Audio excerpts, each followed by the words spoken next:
The last thing I want to talk about is the need for more information and evidence on improving the jobs and skills of personal care workers. And this is really needed for policymakers, but also for organizations that manage long-term care, long-term services providers.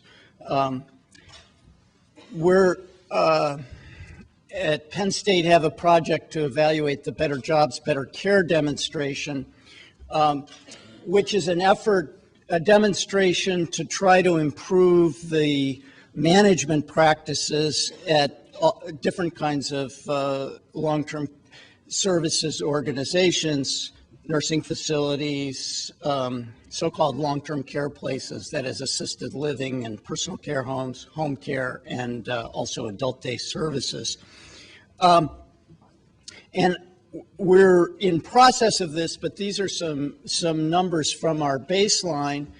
And what this slide shows, again, what how low the wages are in the personal assistance worker market, but it also shows that they're much lower in home care than in nursing facilities, as we heard before, with assisted living somewhere in between.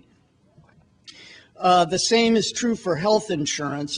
Across the provider types, about 60% of the workers workers in organizations participating in the demonstration were offered health care benefits, but a relatively high proportion declined the services, and particularly in home care, only 20% actually received health insurance benefits from their employer.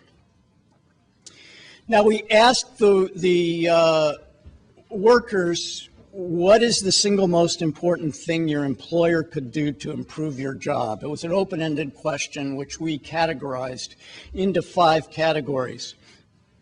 And what you see is that about a quarter made no recommendation. That is, they left it blank, or they said things are great, my employer couldn't do anything. About a quarter said wages and benefits, compensation was the most important thing. About a fifth said staffing, hiring more workers. About another fifth said work relationships, and typically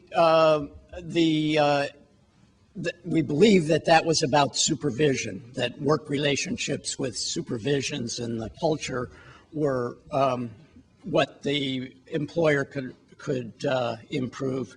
And then there were some miscellaneous recommendations in terms of management processes and systems. Now, this slide shows how they vary across provider type. And I want to point out a couple of things. The blue is home care workers. And if you look over at the right, that group, remember, about a quarter said that had no recommendation for their employer. In home care, it was much higher. And we also had some other evidence that they are more satisfied with their work. With their jobs. And I guess that makes sense, that there's less that an employer can do about their job when you're working primarily in homes. If you look at compensation, that is what home care workers say is the most important thing their employer could change. And that is the lowest is nursing facilities, again, where with assisted living in between. In both of those, and again, assisted living in between.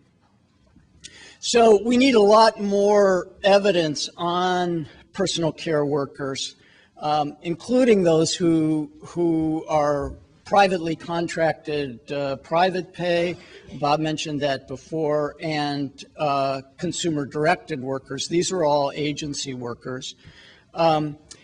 We need more evidence on the relative effects of increasing wages versus improving job conditions.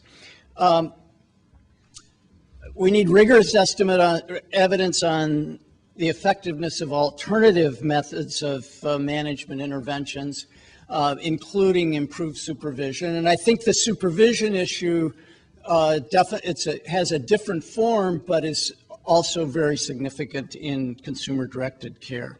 And finally, Josh already preempted this one, that the relationships between job turnover and quality of care is important to establish. We have some evidence supporting that, certainly widespread belief in the managers and in the industry, but not a great deal of evidence. Interestingly, a student at Penn State has just finished a thesis turning that around and asking the question, does intent to quit depend upon the quality of care, and has some evidence of that. So there's lots to learn about direct care workers. So thank you very much. And